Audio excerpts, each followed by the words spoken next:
these defense companies continue to take more of our money while universally cutting jobs. That is not good for the economy. Which side are you on? Which side are you on? We've had on this show some controversial opinions about war before, and those controversial opinions are that it's bad. That's very extreme, very extreme. Really radical. Killing people, children, innocent civilians, destroying country, that's bad. So, sue me, okay? But that's kind of my perspective. But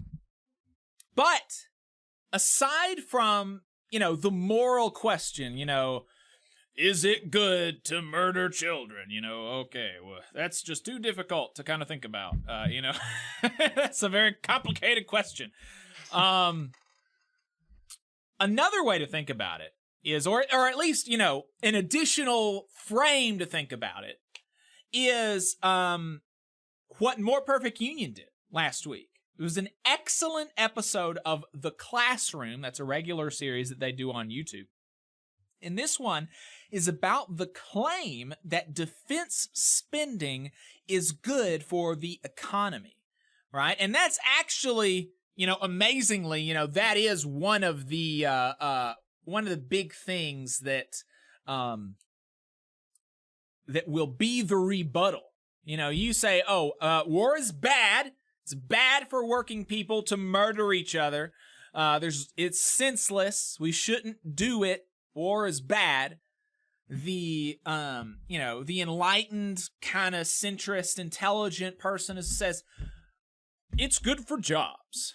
It makes all this money. Makes a lot of money for working people. Creates good paying union jobs. And that's why we have to murder brown people overseas, because so that we can have good union jobs, right? And so, I don't personally find that very persuasive, but even on its own logic, it falls. But they compiled a lot of clips from the last few weeks of politicians telling us this, making this argument. War is good not because it's morally a good thing, right, to go around the globe killing people, but because it creates jobs. Let's play this clip. All right. Politicians from both parties are trying to convince us that foreign wars are good for improving America's working class. I'm going to send to Congress an urgent budget request to support our critical partners, including Israel and Ukraine. The supplemental the president put forward invests to ensure our military readiness and create American jobs. The overwhelming majority has, in fact, gone to supporting American jobs. American manufacturing, American jobs. This supplemental does build up that industrial base. This money is going to create jobs for Americans. Equipment that defends America and is made in America. This isn't a new strategy. For more than 80 years, politicians and the corporate elite have told us that war creates jobs and economic stimulus for all of us. So there we go. Creates jobs and economic stimulus. And, look, there's a reason that argument started, because it did used to have more, it used to have more legs to it, right? And specifically, the kind of quintessential war is good for the economy. We think about World War II. And it's also, World War II is also kind of a helpful place to peg why our military, why we should spend so much money on the military, because World War II was probably like the first war since, I don't know, probably one of a literal handful, like you could count on one hand, probably the number of times that America has militarily intervened and it been morally righteous. And, World War II is one of those few times. And so it's kind of a helpful thing, a helpful propaganda piece for people to use, because it was one of the few morally righteous wars. And it was also very good for the economy. It created 20 million jobs. It increased wages. Union membership increased. And it created greater equality for women and minorities. And in fact, one of the things like that, if you're talking about the economy generally, you'll say unions are responsible for the Great Compression. the decrease in inequality, an increase in the standard of living. There's pensions, time off, that's because of unions. Well, one of the rebuttals to that I've actually heard, in conversations and debates with conservatives is that no. That's not the case, actually. The reason for that and the economic boom in the 50s and 60s and 40s was World War II defense spending, and that there was no European economy for our manufacturing industry to compete with. That's the reason. It was because of World War II defense spending. Unions had nothing to do with it. So if you believe that, then what Joe Biden and Mitch McConnell and all these other warmongers in D.C. are saying right now, and have said for the last 20, 30, 50 years, it might make sense. But it's not the reason that World War II was good for the economy is not just because the spigot was turned on for the defense industry, right? Listen to More Perfect Union explain some of the constraints on the spending that ensured that this money did create a good economy. And that's because President Franklin Delano Roosevelt actually pushed back against the big businesses that were building war supplies. Before World War II, there was no dedicated defense industry. So everyday industry like car makers pivoted to war supplies. FDR made it mandatory for those contractors to follow labor protection laws and respect unions, and he enforced it. Ford Motors won a contract to make military trucks, but refused the labor protections. So FDR canceled the contract. Labor historians say this led to Ford's historic unionization just months later. FDR even threatened to seize patents for big industries that weren't helping what was perceived as the national interest. There were protections in place to prevent rampant profiteering. Then, after the war, the GI Bill gave returning troops economic opportunities like college tuition and home loans. That combination of regulation and smart social spending led to good economic times for America's middle class. Hey, 5 seconds. Just wanted to say that this is only possible because of our donors. If you want to see more of this, then consider donating yourself at tvlr.fm/donate. So there we go. It's not just because the spigot was turned on for the military-industrial complex. The reason that World War II defense spending was beneficial for working people is because the federal government had a really, comparatively radical approach to labor relations. They canceled a contract during the war, right? I mean, could you imagine today, as we are trying to ship all of this stuff overseas to Ukraine and to Israel, Joe Biden canceling a contract for missiles with Boeing or something because of their labor policies, right?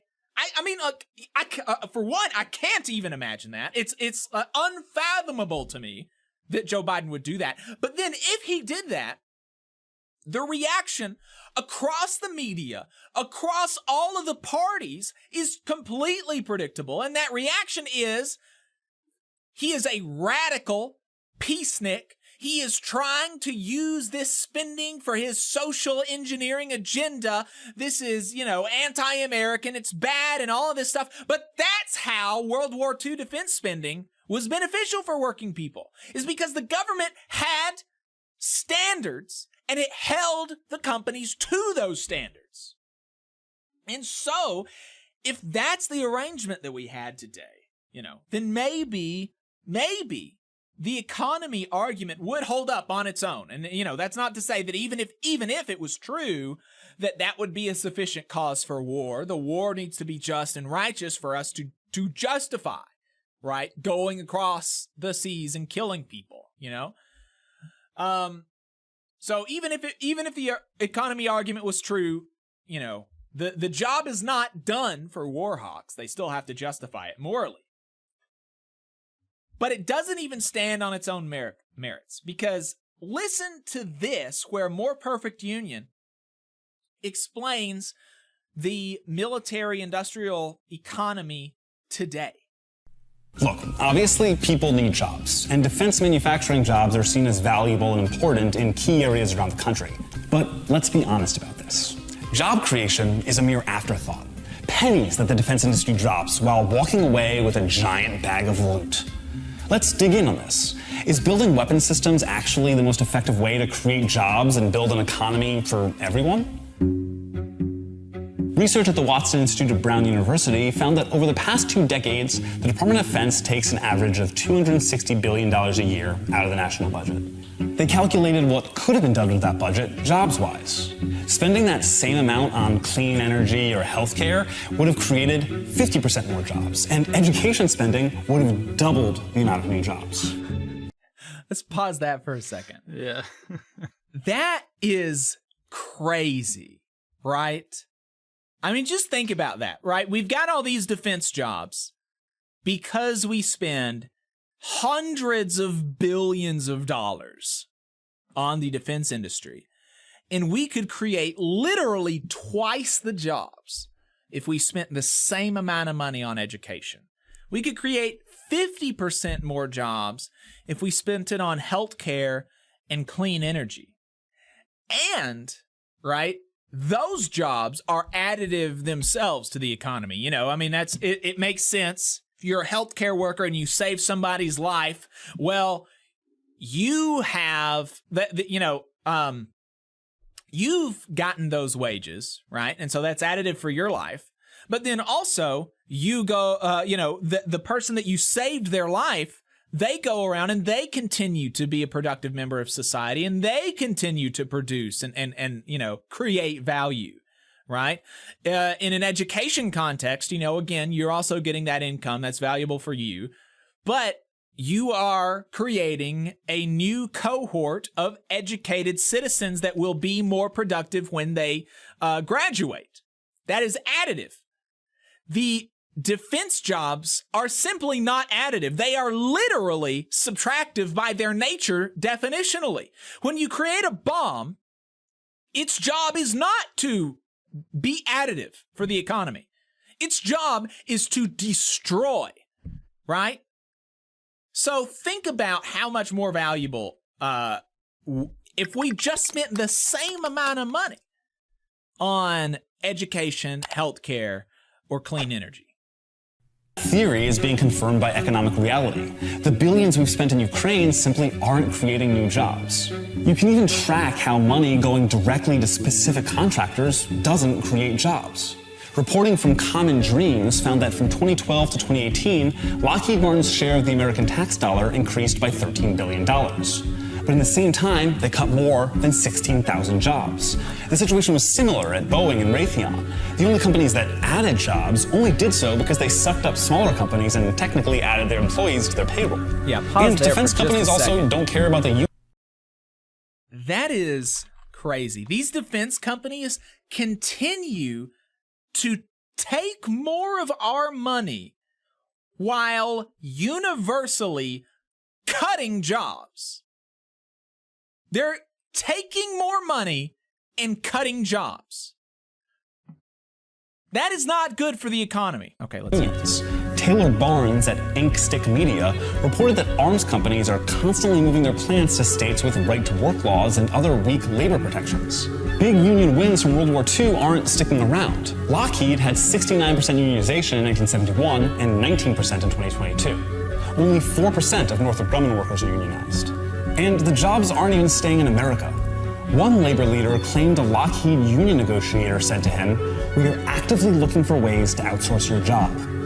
Deputy Assistant Secretary of Defense Justin McFarland recently told a conference of military contractors that the DoD would support flexible acquisition, which means moving some manufacturing to allies and partners. And the defense companies work real hard to keep it this way.